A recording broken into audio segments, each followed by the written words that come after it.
Good morning, good afternoon, and evening, depending on where you're joining us from today. My name is Laura Demers. I am the TD Curator of Education and Outreach Fellow at the Power Plant, and I have the honor of introducing today's program. Before we begin, I would like to first acknowledge the history, culture, and stewardship of the land from which I speak today, the land of the many Indigenous nations of this region, and that Toronto is covered by Treaty 13 with the Mississaugas of the Credit. We pay respects to these nations' elders, past, present, and emerging, and recognize their communities as custodians of these territories, despite centuries of colonialism. To echo my colleague Amin's sentiments in his introduction to the last talk of this series, I would also like to acknowledge the continuing struggles of communities of African descent, whose members were either forcefully brought to this land or have had to endure acts of violence at the hand of the ongoing colonial project. It is these past and current struggles and other suppressed histories that Dawit L. Petros' work so eloquently and urgently points toward. Dawit has been exploring colonialism not just as a form of domination. Instead, he has been interrogating how the colonial project intersects with aesthetics, urban planning, notions of spatiality, with historical and contemporary migrations across various continents, and with identity formation within diasporic communities. Several months ago, the Power Plant, in collaboration with the Istituto Italiano di Cultura, began planning for a day-long symposium that would allow us to dig deeper into these themes and narratives that arise in Dawit's exhibition titled Spazio Disponibile. We are very lucky and privileged to have the opportunity to work closely with the artist and with guest curator Irene Campolmi to gather a cast of brilliant minds who could help us not only provide amazing insights into the entangled histories of Italy and its colonies in East Africa, but also relate these histories to the present moment, so as to help us understand the weight of these legacies. As the pandemic changed the course of events for many of us, our symposium, titled Italy and East Africa, Unexplored Histories, was redesigned instead as a series of 4 online conversations. The first featured Sean Anderson, whose presentation on fascist architecture, urban space, and photography in Asmara was followed by a discussion with Fabrizio Galanti. The second talk featured Teresa Fiore, who spoke about relocations, migrations, and notions of preoccupation. Her presentation was followed by a conversation with Liz Park. Today, we will hear from Carmen Belmonte, who will then engage in a lively back and forth with Irene Campolmi. Next Saturday, the series will close with a presentation by Girmay Nagash, who will have the honor of engaging with Dawit L. Petros. If you're curious about these programs, please visit the Power Plant's webpage, a Vimeo page where recordings can be found. For information about future programs, you can visit our website. Before I formally introduce today's speakers, I think it is important, even if briefly, to acknowledge the immense efforts that everyone involved in making this series possible. Dawit and Irene, first and foremost, and all the speakers who agreed to join us on this virtual ride. But also Amin Al-Sadan, the assistant curator of the exhibition, Josh Heumann, curator of public programs, Alessandra Ruggiera and his colleagues at the Istituto, and of course, Gaëtane Vernat, director of the Power Plant, for her immense support along the way. Today, Carmen Belmonte will present for approximately 20 to 30 minutes, and then engage in conversation with the guest curator of the exhibition, Spazio Disponibile, Irene Campolmi. During this 30-minute discussion, the speakers will also be addressing questions from the audience. If you have anything you'd like to bring up, please use the Q&A function at the bottom of your screen. So without further ado, it is my great pleasure to introduce today's speakers. Dr. Carmen Belmonte is currently a fellow of the Italian Academy for Advanced Studies at Columbia University. Her research focuses on the visual culture and legacy of Italian colonialism and fascism, as well as on the history and theory of cultural heritage after natural disasters. She studied art at the University of Udine, at the University of Pisa, and at the University of Calabria. Carmen has been a research fellow of international institutions, including l'Arte Lab of the Scuola Normale Superiore in Pisa, the Max Planck Institute for Art History, and the American Academy in Rome. Starting from 2019, she is a postdoctoral researcher at the Kunsthistorische Institute in Florence, the Max Planck Institute, and an external lecturer in modern and contemporary art history at the University of Florence. Irene Campolmi is an independent curator based in Copenhagen, working and living in transit. In 2020, she curated a solo exhibition of Dawit L. Petros at the power plant and a solo exhibition of Kris Lemsalu at Den Frie in Copenhagen. Previously, she curated programs and exhibitions at the Enter Art Fair and the Kunsthalle Charlottenburg, both in Copenhagen, at the MAAT in Lisbon, and at the Estonian Pavilion during the 58th Venice Biennale. Her current research investigates postcolonial ecologies and performance through queer and feminist lenses.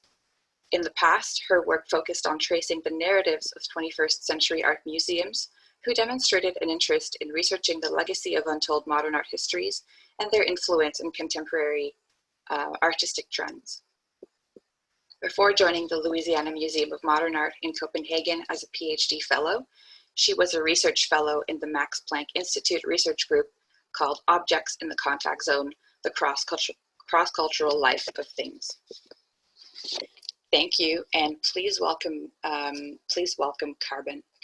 Belmonte.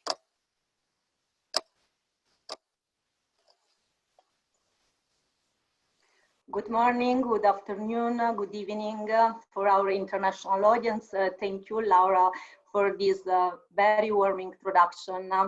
I'm very glad to be here discussing with you, and I would like to thank all the team of the power plant and of the Istituto Italiano di Cultura di Toronto for this invitation. I'm particularly glad to be here and to discuss the exhibition Spazio Disponibile and the work by Dawit Petros, because we are both working on the same topics, sometimes also on the same materials, and on the same questions, such as the relationship between Italian colonialism, the current migration and Mediterranean crisis, and the post-colonial Italy and colonial amnesia. So I'm an art historian, so my presentation will focus above all on images and artistic objects. Of course, these images are not an evidence of history or historical events, but I want to underline the autonomy of these images, their intrinsic power, able to transform the representation of historical events. So my presentation will address two key concepts that are central, as I see in Dawit's work. So these concepts are display and displacement. Regarding the display, I will, we know each object is not neutral and each display generates a narrative. So regarding the display, I will go back to the 19th century, investigating a colonial exhibition. So I will put in dialogue an historical display with the work and the exhibition of Dawit Petros. Regarding the displacement, I will investigate the connections between physical displacement of colonial works of art and the displaced memory of Italian colonialism. But now let's enter the exhibition and focus on this sort of gaze conceived by Dawit. Here, the Italian colonialism is introduced by the giant cover of a book by Sebastiano Martini that had explored East Africa with the Società Geografica Italiana. And this book was discussing in 1888 La Questione Africana as the pros and cons of Italian occupation of East Africa. Dawit offers a critical tool to the visitor, adding a copy of the cover And he used the same layout and the same size, but changes the title in La Questione Italiana. Therefore, there were two crucial questions, two crucial issues in Italy at the end of the 19th century. The colonial ambition toward East Africa was an external conflict, but also the Italian question, the questione meridionale, the internal conflicts between the north and the south of a new nation that was politically unified, but at the same time divided by dialects, economic and cultural differences. Dawit and Irene entitled the exhibition Spazio Disponibile, available space, alluding to the vacant advertising sections appeared on the issues of the Rivista Coloniale, published between 1906 and 1943, an official magazine of the Italian occupation. This is just one of the materials retraced by Dawit in his research in historical archives. The Italian government considered East Africa as a space to occupy and to be exploited, but also as a solution for the phenomenon of Italian immigration that was directed toward the United States mostly. So Dawit, through this iconic empty space, offers a unique perspective of a complex triangulation that involves Italian colonialism and nation building, Italian immigration to Africa, and the current phenomenon of migration as part of the crisis of the Mediterranean. I would like now to move to the end of the 19th century and to another exhibition organized in Palermo, Sicily. The show was conceived as a national exhibition for an international audience, for an international public, and addresses the same topics as part of the colonial discourse. The national exhibition was held in Palermo, was one of the most important cities of Sicily, and it was the first ever organized in the south of Italy. The architect Ernesto Basile had planned a monumental architectonical complex with several ephemeral buildings alongside the border of the area. The architectural project evoked Sicily's historical connection with the Mediterranean, other Mediterranean cultures, providing evidence of the early presence of Islamic culture on the island, still evident in its cultural heritage. The exhibition was a metamedia. I conceived it as a metamedia, one of the most relevant means of mass communication, incorporating many other communicative technologies and media, and was able to create an image network inside and outside the space of the exhibition. So, to a critical reading of the official journals of this exhibition, it is possible to analyze the visual and cultural dynamic of the event. Following the model of universal exhibition that had already spread globally, the several pavilions proposed a systematization of knowledge and of modern technologies, the technological process, starting from raw material until machines and technical instruments, from artifacts to contemporary artistic production in the Belle Arti section. Therefore, science, exploration, agriculture, transport, modern industry, cultural heritage, and contemporary arts were all presented within the frame of a modern liberal state. At this point, it is worth to focus on two historical events. The first one is the Battle of Dogali in Eritrea in 1887. The second one is the formal establishment of the colony of Eritrea in 1890. The Battle of Dogali was actually a heavy defeat for Italy, and it was the first struggle fought after Italian soldiers had occupied the coast of Eritrea just a few years before. Circa 500 Italian soldiers died in the battle, and for this reason, the defeat gave rise to a strong anti-colonialist movement. Therefore, in order to encourage the colonial campaign in Africa, it was essential to represent the battle not as a defeat, but as an instance of Italian heroism. Shortly thereafter, the 500 soldiers, the Cinquecento in Italian, started to be celebrated as heroes and entered the toponymy of the Italian peninsula. After the first defeat in the Battle of Dogali, Italy had continued to sustain the occupation of African territories. And just 1 year before the National Exhibition in 1890, Italy had finally obtained the formal establishment of the colony of Eritrea. Therefore, the National Exhibition was for Italy a unique occasion to fashion itself as a colonizing nation and to present the newly acquired colony. And in this way, it tried to obtain new credibility at an international level. In the Belle Arti section, as we can see, there were displayed two contemporary artworks, a sculptural group of a painting representing the Battle of Dogali as a heroic defeat. In the plaster work, the Italian soldiers are represented as a fighting group that, despite the defeat, is guided by the heroic figure of its leader, who is bravely brandishing his sword. The painting instead offers a justification for the Italian defeat, representing the African warriors as a single fluid mass, barely recognizable by their white and red garments. The African soldiers are defined by a number of lenses, highlighting the superior numbers of the Abyssinian army.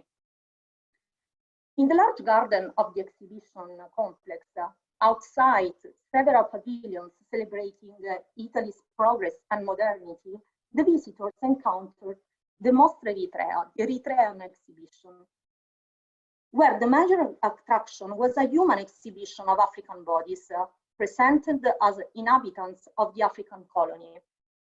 They were displayed within a fictional village delimited by a fence and provided with exemplars of East African vegetation and a few to cool, the traditional Abyssinian dwelling. The aim was to offer a cross-section of East African landscape and setting, together with a snapshot of everyday life in the colony. This illustration by Gennaro Amato, published in one of the official magazines of the exhibition and presented as drawn from nature, presents in a visual sequence the main tropes of the fictional village of the Mostra Eritrea. In the upper strip, the first frame shows the human display by sketching some Abyssinian silhouette in front of a tukul. The second one constitutes the image of the collection of African objects that was presented in the exhibition.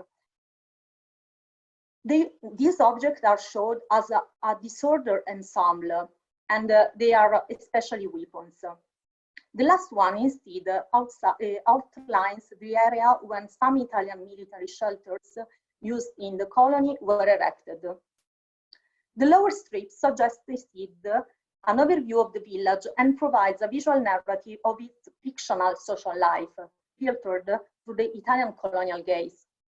The encounter between colonizers and colonized, staged in Palermo, is presented to the reader of the journal through the paternalistic gesture of the elegant bourgeois couple approaching the two African children in the foreground.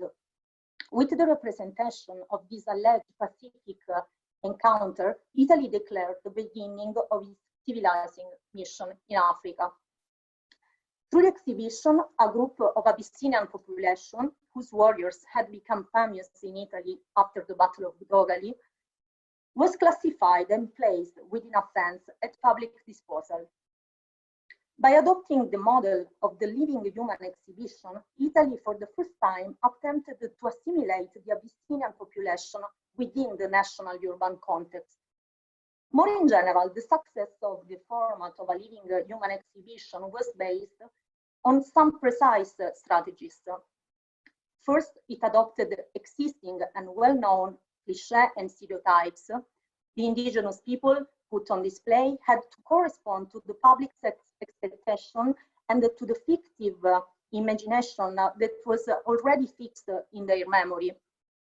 Second, the natives had to be presented within Western social patterns and value in order to appear more familiar to the public of the exhibition.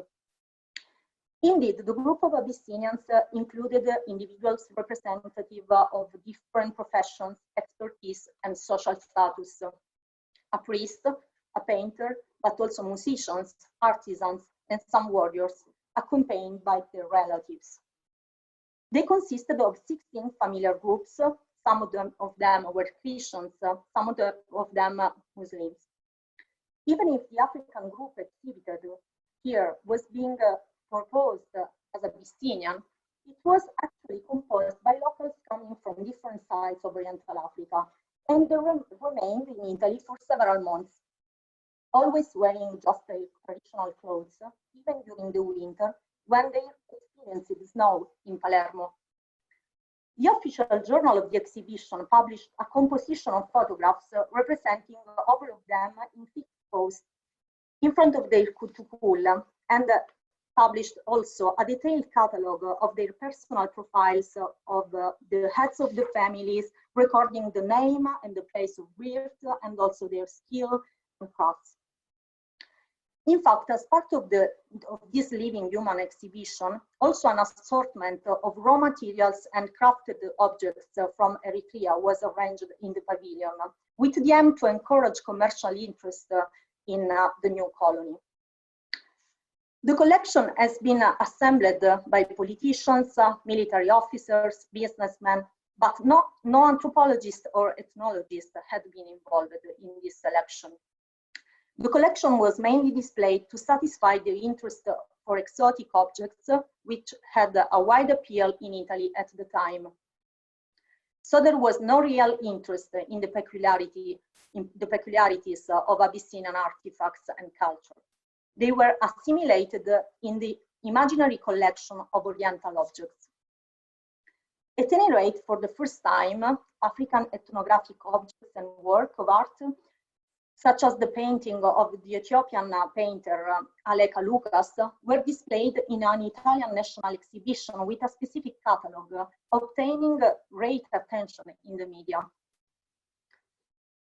Abyssinian traditions and habits became more accessible and attractive in this way to the public of the exhibition. At the same time, by highlighting Abyssinian artistic skills, the collection demonstrated the relevance of the colony of Eritrea, whose population was considered, on the basis of the theories of scientific racism, as one of the more advanced civilizations of the African continent. Such a conviction was supported by the so-called Hamitic hypothesis. According to this theory, the population from Eastern and Northern Africa was maintained to belong to the Hamitic race, and for this reason, they were considered racially superior to the other population. In the same years, the sociologist Alfredo Niceforo had defined the Meridione, the south of Italy, not only as other or primitive, but specifically as a place to be colonized.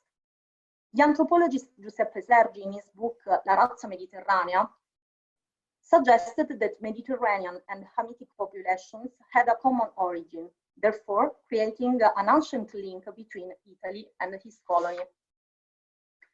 Within the national exhibition, the display of African and Sicilian ethnographic objects became a way to create a comparison between Sicily and Africa.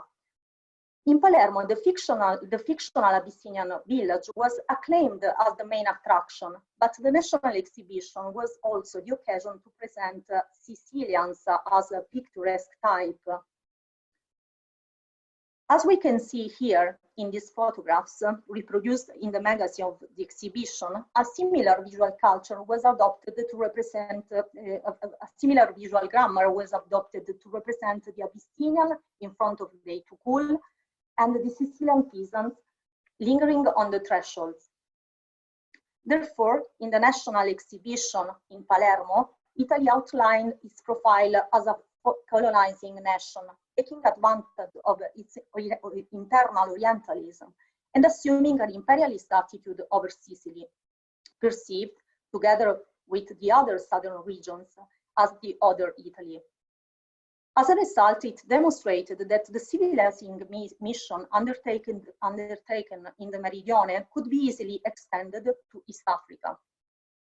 On the other hand, the fictive reality of the Eritrean village was presenting the colony as an attractive and comfortable place, inviting the Italian to invest and emigrate in this Spazio Disponibile. Until now, as an art historical method, I used historical magazine and photographs to critically investigate the narrative of colonial discourse and the way they presented the Abyssinian population. Instead, in this 2019 diptych, Dawit Petros subverts time and space of similar archival materials. An historical photograph of an Italian family emigrating in Libya, and an empty page of an advertisement of the Rivista Coloniale. He recollocates his objects in Catania in the hands of two anonymous Eritreans, and through the camera, he remediates and reframes both the objects in the liquid space of Mediterranean. The diptych challenges Italian colonial amnesia, showing reversal trajectories of migrations through the Mediterranean. I'm now going to address the concept of displacement, that is a key concept for Dawit's work, investigating displacement of migrants, objects, but also the displacement of repressed memories. Here my aim is, on one hand, to underline the existing connections between the displacement of artistic objects related to Italian colonial history and the Italian colonial amnesia.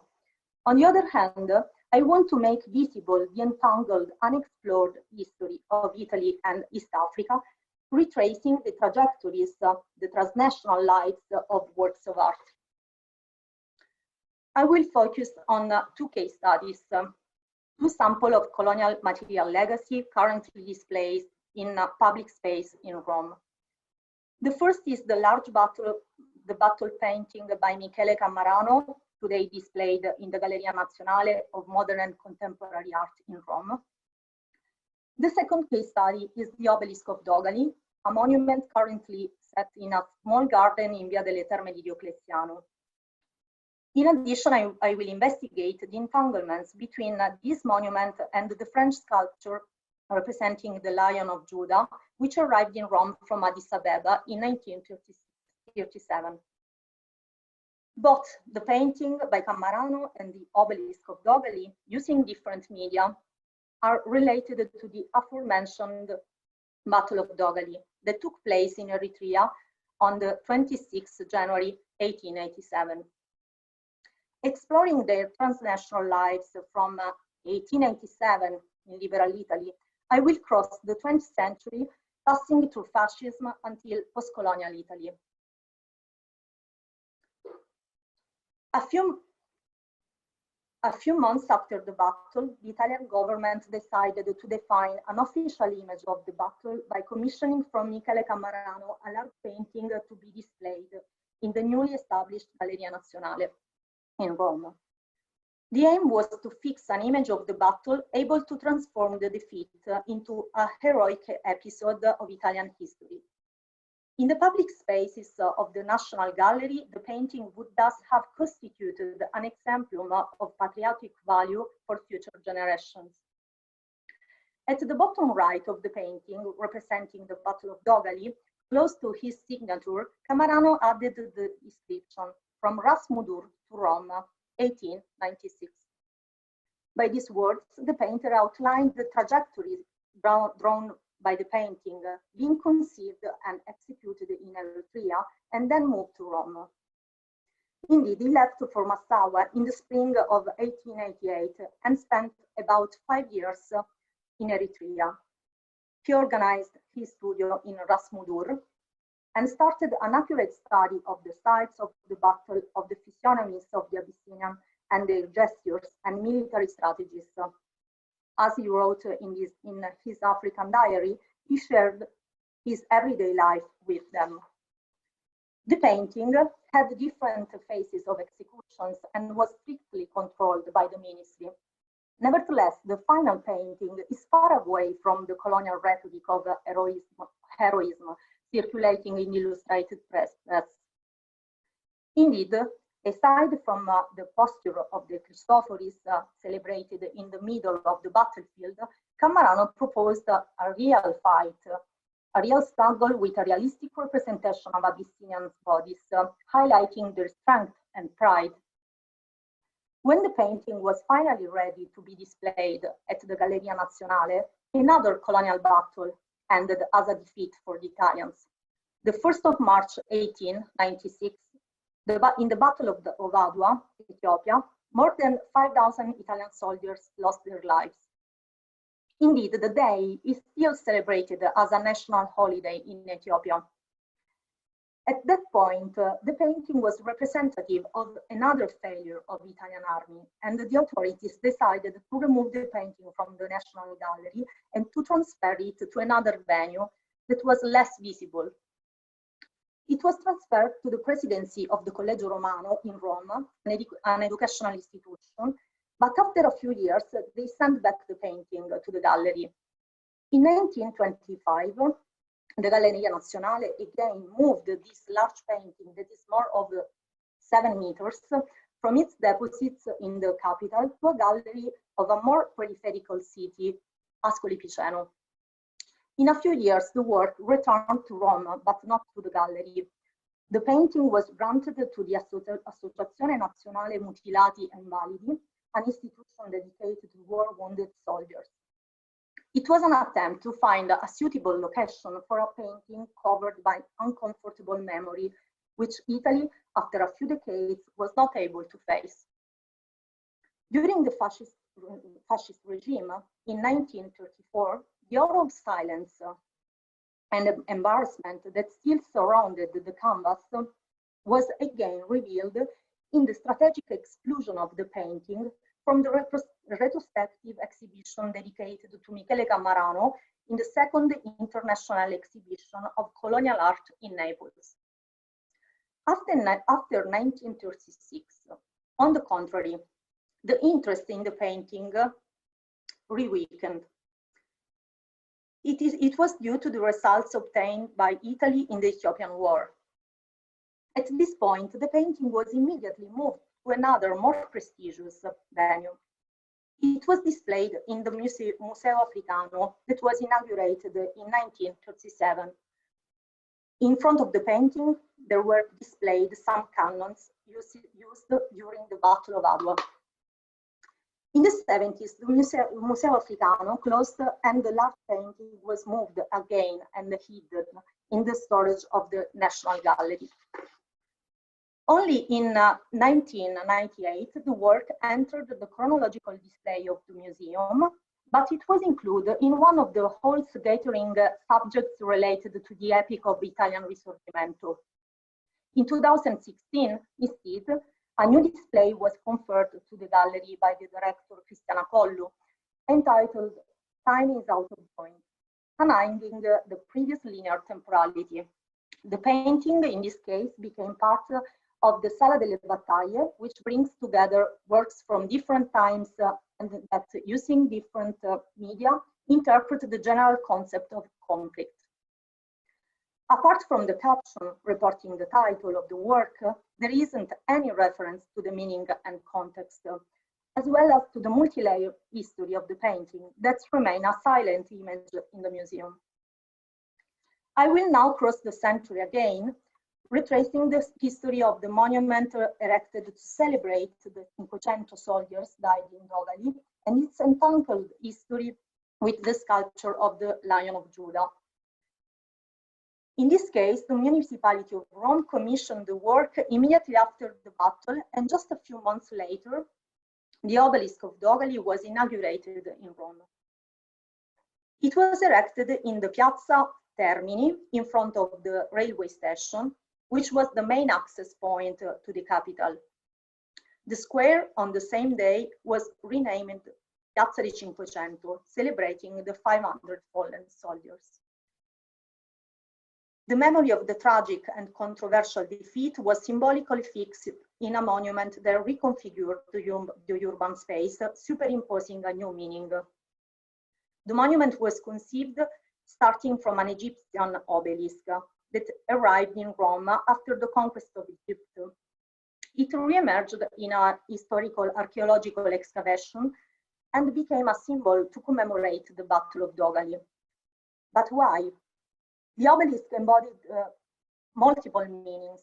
As an African artifact, it recalled the ancient conquest of Egypt, and therefore it was supposed to be a material evidence of colonial power of ancient Rome.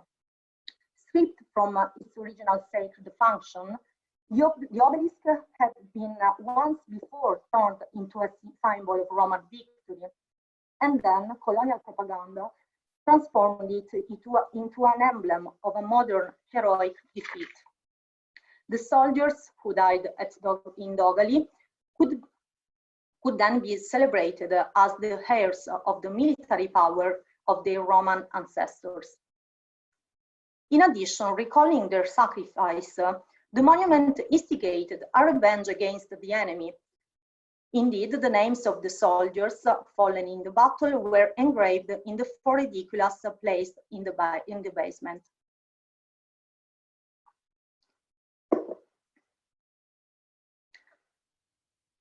There was a ceremony which consecrated the obelisk as part of the new monument to its new function.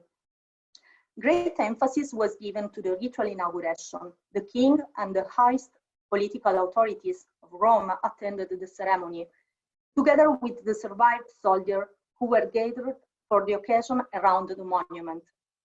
L'Illustrazione Italiana reported several illustrations regarding the event. History had been rewritten around the monument. Dogali was presented as a shared and national pain, and around the monument, an institutional memory of the event was fixed. After the second defeat in Adua in 1896, Italy did not celebrate the battle, but rather tried to forget. Colonial ambitions were temporarily put aside. Under fascism in 1924, during the renovation of the square, the monument was moved to a more secluded site, a small garden in Via delle Terme di Diocleziano, where it is still located today.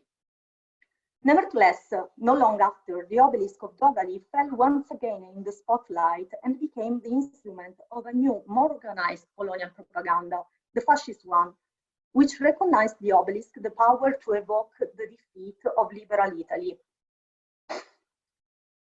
In 1937, fascist Italy had already attacked Ethiopia again, and the Lion of Judah, the symbol of Ethiopian sovereignty, was stolen from Addis Ababa and brought to Rome together with the Aksum seal. Here we see the transport of the sculpture documented by Atene Giornale Luce. The bronze sculpture was coated in gold and realized by the French artist Georges Gardin, and had been donated to the Negus in 1929 by a French railway company and was placed in front of the railway station of Addis Ababa.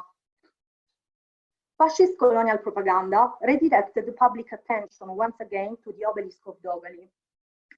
In 1937, a new dedicatory ceremony celebrated the monument.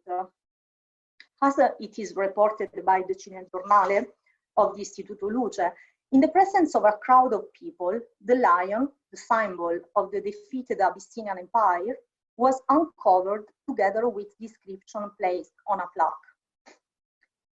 This simulacrum of the Lion of Judah from Addis Ababa was brought here. After the conquest of the empire, or glorious death of Dogali, fascist Italy has avenged you. The monument to the fallen of Dogali suddenly came back and forth after being forgotten for years and hidden in the garden of Via delle Terme. The Lion of Judah was placed on the foot of the obelisk. The two artistic objects were then subjected to a forced dialogue, and with this new histoire croisée, both acquired new meanings. In the reciprocal exchange, they testified that Ethiopia had been conquered and the Italian soldiers, previously defeated, had been avenged. The group of sculpted objects had also an agency on the urban space, since the monument became a sort of lieu de mémoire, a place for souvenir and patriotic photos.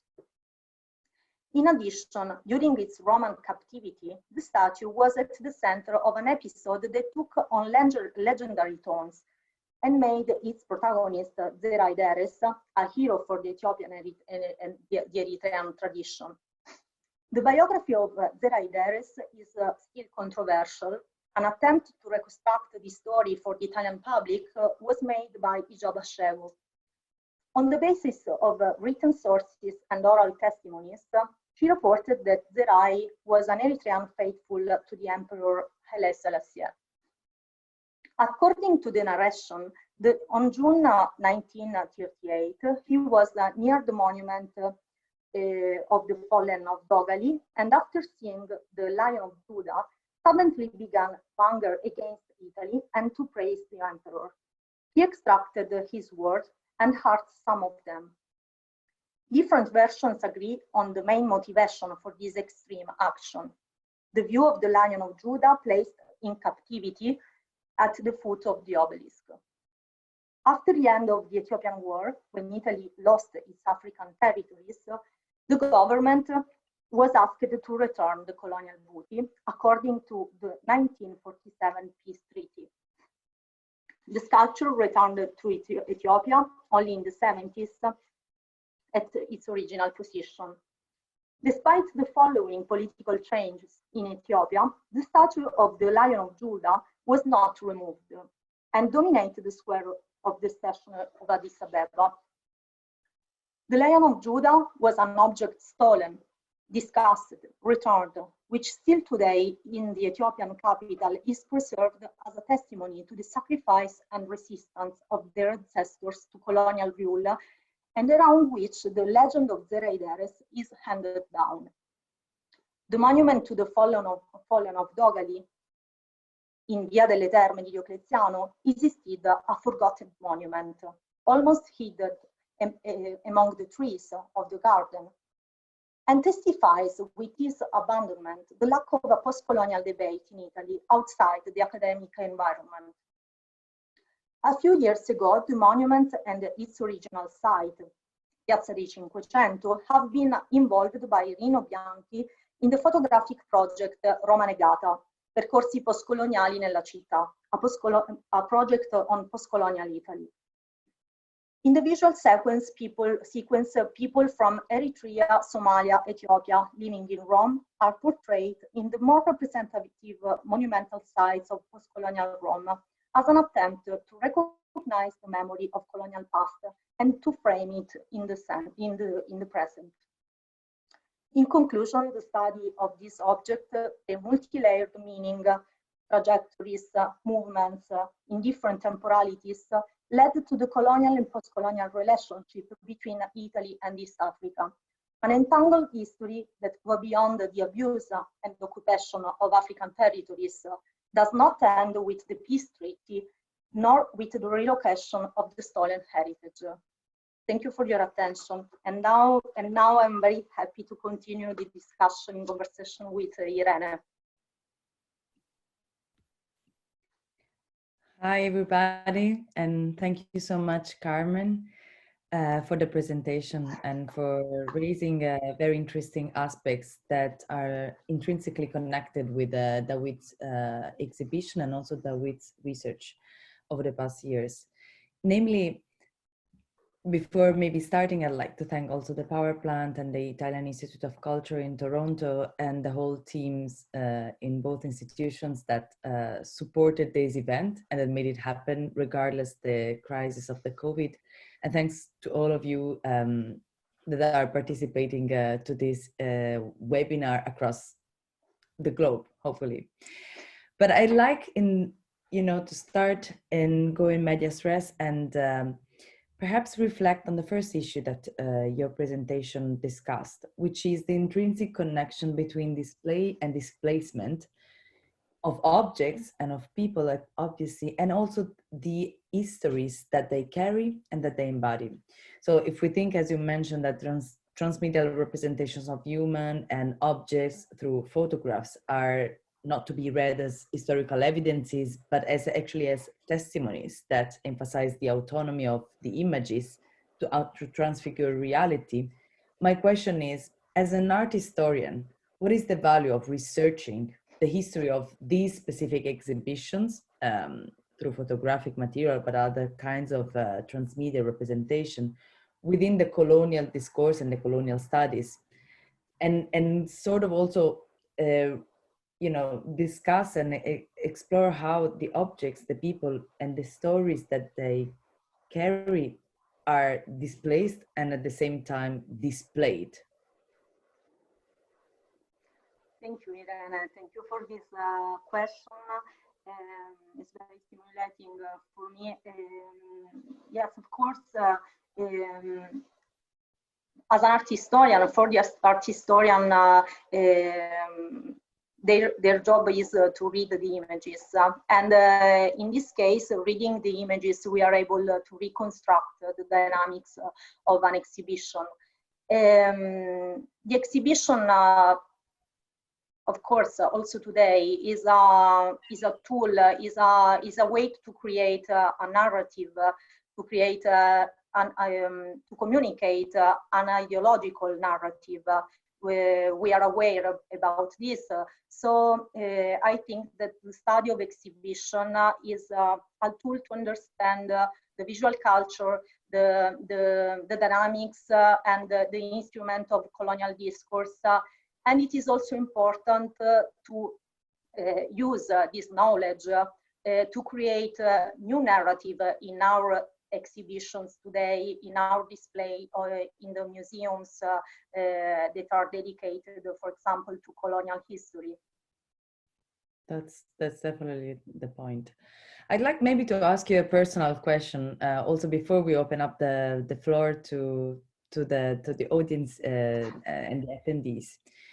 I'm curious to know what has been your initial research question and through which this research that has been substantial and a substantial component of your PhD and postdoc sort of began. My first question, I started working on the colonial battle paintings from the 19th century. But starting from this object, my question was why there isn't a contribution from art historians, an art historical contribution on the topic of colonialism. Because I started working on this topic when I was a postgraduate student at the University of Pisa. It was 10 years ago. And Italian colonialism was studied mostly by scholars from different disciplines, anthropologists, history, of course, literature, but there wasn't a contribution by art historian. So starting, I tried, my methodology was to try to study the genesis and the story of the history of these artistic objects. My selection, my corpus of works of art was from different typologies. So I created a constellation of artistic objects, and I projected this object in the network of a broader colonial visual culture. I see. And may I ask also, which primary sources were you able to access through in your research, given the fact that the main organ, the main body that was responsible for collecting these primary resources, namely the Colonial Institute for East African Studies, had been closed for many years? Yes, it is a big issue. It is interesting that when I started my research, I was able to enter just once in this place at the ISIAO, and then in 2011 it closed. So the question was, can I continue my research or should I stop here? I tried to go beyond the material that was inside. So I created a selection of works of art working in the single catalogs of other museums. These artworks were disseminated also in other collections of public museums. I know that it it was impossible to study the collection of the Museo Africano because it was part of this YAO. But there were a lot of other works of art, journals available in other libraries or in other museums. Now the good news is that the collection of the YAO has been dismembered, but are available in different Roman institutions. So, of course, I'm sure that there is a lot to do, and we have more materials to work on. But just maybe to point as a reflection, is interesting that these resources that were collected already, sort of like also compacted, they are again displaced. So it is also interesting to think about the life of these primary resources, and also the sort of histories that they will bring in the future for the scholars that will approach them in the future, because it will be interesting to read whether their significance or their testimony changes by changing perspective and by changing institutions that that would present them. But I have a question from the audience, and it's actually a question from Dawit L. Petros. He's asking you have done a fantastic job of tracing the shifting roles of makers of memory and in forging official and public attitudes towards the imperial past. In that sense, could you say a little more about how Italian reticence towards the colonial project has deep roots in Italy's difficulties and place in Europe, which is part actually of Dawit's research, as you pointed when you showed us the diptych of the two hands holding historical photographs. Okay, so as I understood how the Italian colonial amnesia reflects the politics, the historical politics. And the contemporary sort of response to this. Yes, of course.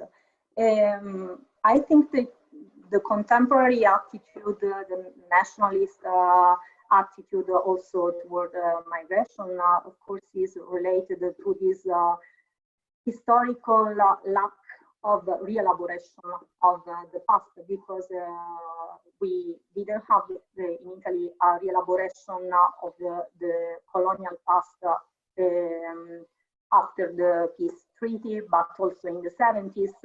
And this is also the lack of material, the Institute of YAO that is closed.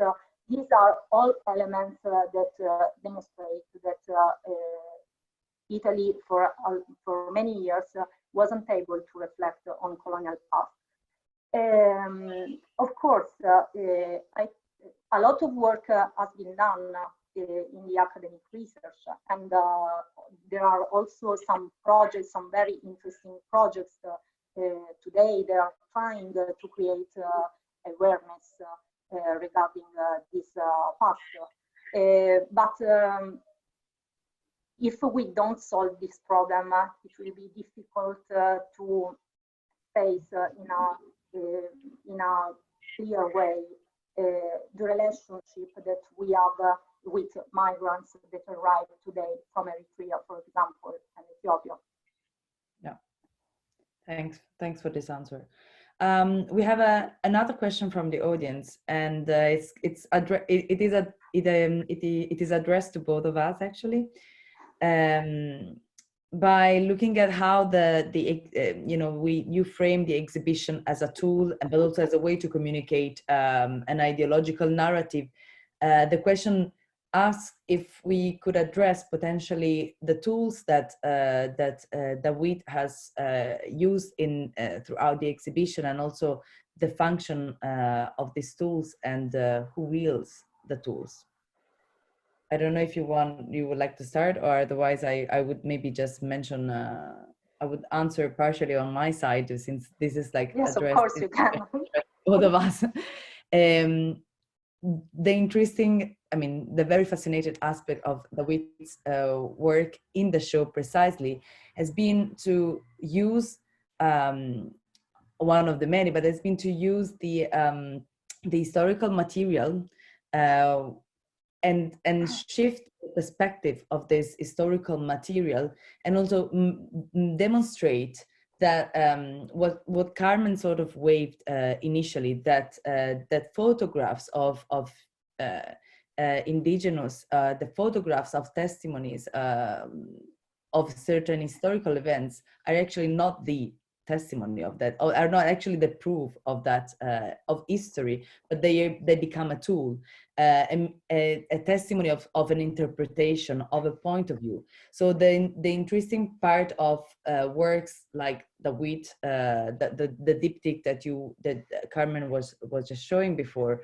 or the you know, the work done with this gates that shows in sort of monumental dimensions the Italian questions and the African question as kind of like specular you know, questions, but at the same time as a sort of one I would say it's a work created by Dawit, and then the other one is it's a reproduction of it's a serigraphy of an existing sort of historical document. The rework of this historical material really allows to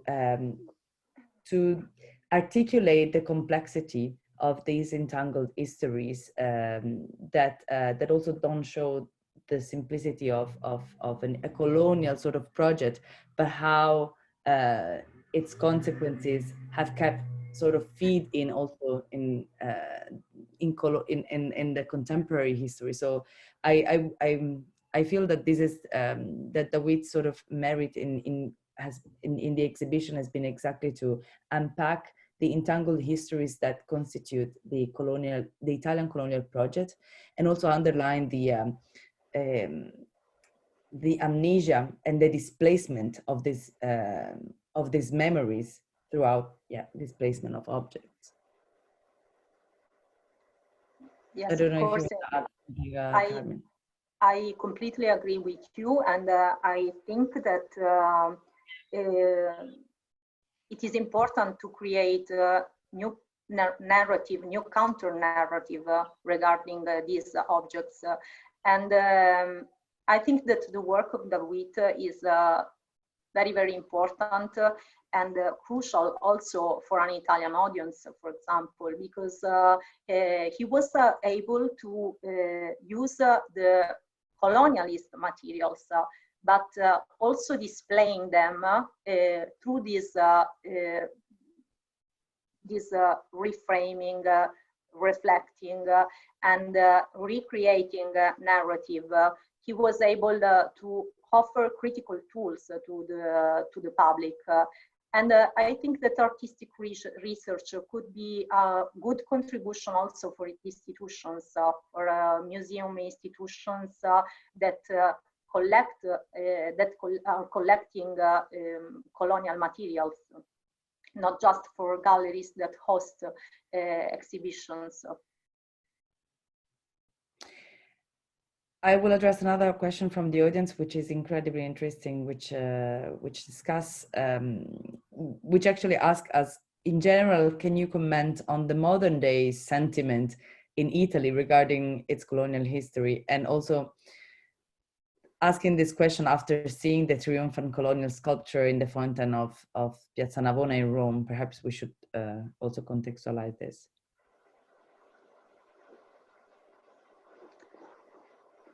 Today in Italy, I think the discussion is starting now. In the last years, the discussion is starting. Of course, there is a lot to do, but I think that colonialism now is in the public debate, and it is just the first step.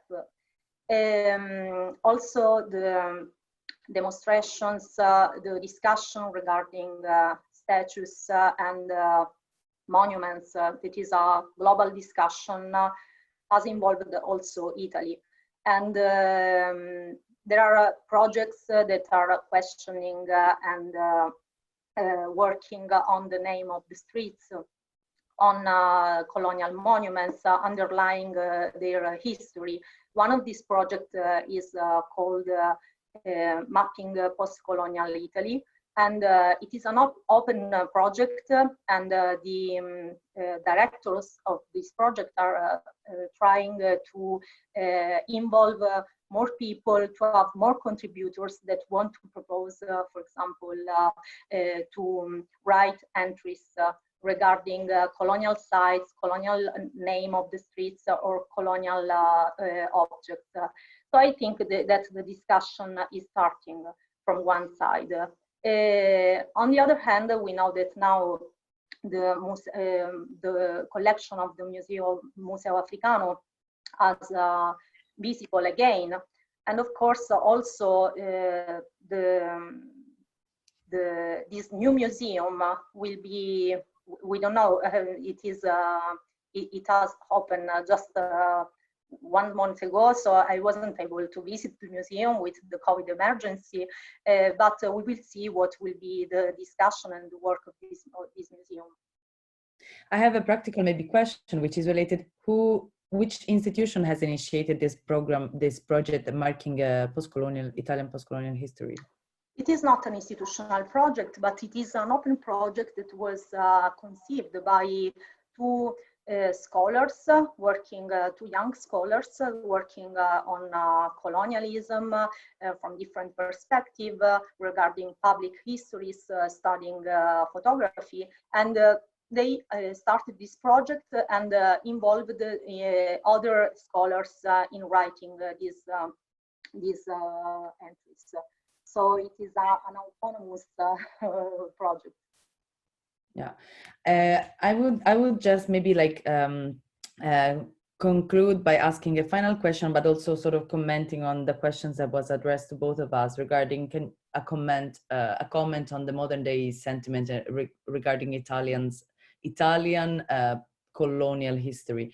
And I think that, as Sean Anderson had underlined at the very beginning in the first episode of this webinars, has been exactly that, that the rhetorics that is also available through the educational programs in schools, since not the elementary school, obviously, but like even in the middle classes and in high school, is that the colonial project was a fascist project, or was emphasized by fascism.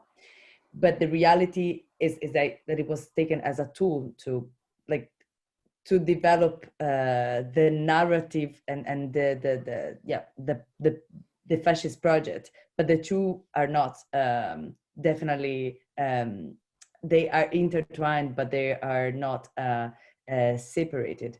The colonial project actually starts way before, and that's something that really has to sort of become part of the Italian educational system, and that is definitely one aspect. But before we kind of conclude, you mentioned one of the questions was exactly addressed towards like the monument in Piazza Navona. And talking about monuments, in the end of your presentation, you investigated how studying the history of objects, and in this case also the dispossession and replacement of monuments and sculptures and stages, reveals also the entangled histories, that are connected to an historical phenomenon like the Italian colonialism. And because currently many parts of the world, especially in the previous colonies, communities are overthrowing the monuments that embodies this colonial history and this history of power.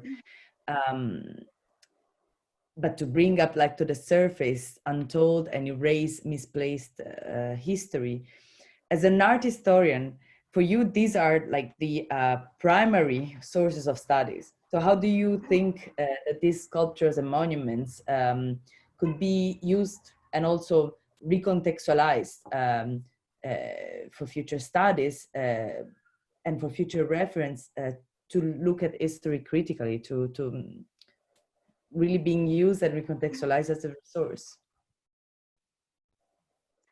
Yes, these are my object of study, but also as an art historian, the preservation of monuments and works of art, of course, is an important part of our education and also of our work. So I recognize the importance of the presence of the monument to be discussed and to be critically discussed from the society, because we know that the meaning of the monuments could also change. The monument could acquire new meanings, and why not? We can also give to the monument a critical meaning against the colonial past. It is not just the only solution to leave the monument as the center of the square representing the colonial past. It could be also a tool to reflect critically on colonial past. I think that in general, it is important to work on specific case studies, because I recognize also the importance of the discussion, and I recognize that some monuments are very offensive for particular communities. So I know that the preservation could be discussed. And in this case, I think that the discussion should involve not just art historians, but also historians, activists, artists, representation of the people representative of the community. And in this broad discussion, it is possible to find new solutions. Indeed, because that also brings back to the discussion of like how to show the entangled histories, and therefore like the entangled different perspectives that are related to history.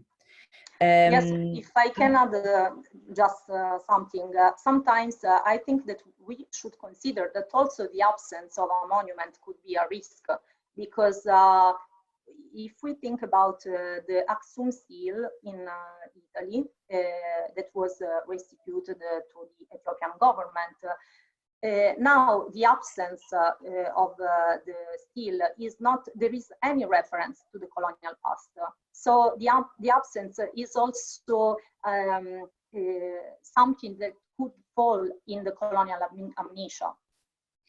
And that is exactly something that Dawit explored through one of his works, which is the sort of like juxtaposition of the existing site where the cable car constructed in 1936 by the Italian colonial government, and therefore as part of the colonial project, had been completely like teared down when the Ethiopia was lost as a colony. And so the memory also of this like very physical, gigantic construction disappeared, and by disappearing it impacts the generation that have grown. It has impacted the generation that have grown in Eritrea, but at the same time it has also sort of erased such a massive presence within a very short sentence. As Italians always say, it's like the domination of Eritrea was really short. And again, like to counteract to this sort of very known topos that is the Italian colonization colonial project was a very short one. Dawit has made this project that presents the cover or one of the pages of the Colonial magazine, the Rivista Coloniale, one per each year, precisely to create a chronological line that underlines the fact that from 1906 to 1943, there was an actual presence, there was an actual dominance. But maybe we should wrap up quite soon, even though like questions are really popping up. And I would ask one that combines two concerns addressed by the audience. And if you could briefly address how colonial narrative in the 1930s influenced people, the society, the I would say perhaps maybe here it is, perhaps I would say like, yeah, the culturally, and also what was the role played by the Vatican or the Vatican state in feeding these colonial projects with the notion of like civilization, as you mentioned it before, but also with the idea of like converting East Africa. Yes, it is a very interesting but also very complex question. And a big one. I can to answer shortly. I can just say that it is a question of colonial discourse and colonial visual culture, and this culture was shaping Italian society starting from the end of the 19th century. So it wasn't fascism did not change totally something. I think that if the colonial culture, if the racism, the colonial discourse was so strong during fascism, it was because starting from the 19th century, it was involving all the section, let's say, of the society, starting from the church until the schools and the public discourse. So I don't see a revolution in fascism. I see a well-organized colonial propaganda, but there was not a shift, I think. Thanks. I guess we have to conclude and wrap it, this very interesting conversation, but also this very interesting contribution here. Thank you so much, Carmen, for these words, for sharing your research, and thanks for also taking the time to enter in the exhibition and to share like topics and research questions that have been very dear to us, Dawit, in primary position, but also to me as a curator, but also as a researcher in postcolonial studies. So thanks so much, and thanks everybody for joining us around the world. Thanks so much, and to the Power Plant for inviting. Thank you so much for involving me. I learned a lot reflecting on the works, reflecting on the exhibition, and it would have been very beautiful to visit the exhibition in Toronto. Unfortunately, it wasn't possible, but it was a very, very important experience. We wish that it would be visible in other locations. Okay, so we will wait where we need it. The other displays. Thank you so much to you two for presenting such an interesting conversation and for, agreeing to kind of spend time with us reflecting on these important topics. Again, thank you again to the audience as well for joining us today. The recording for this session will be uploaded to our Vimeo account in the coming days, so you can revisit the conversation at vimeo.com/thepowerplantto.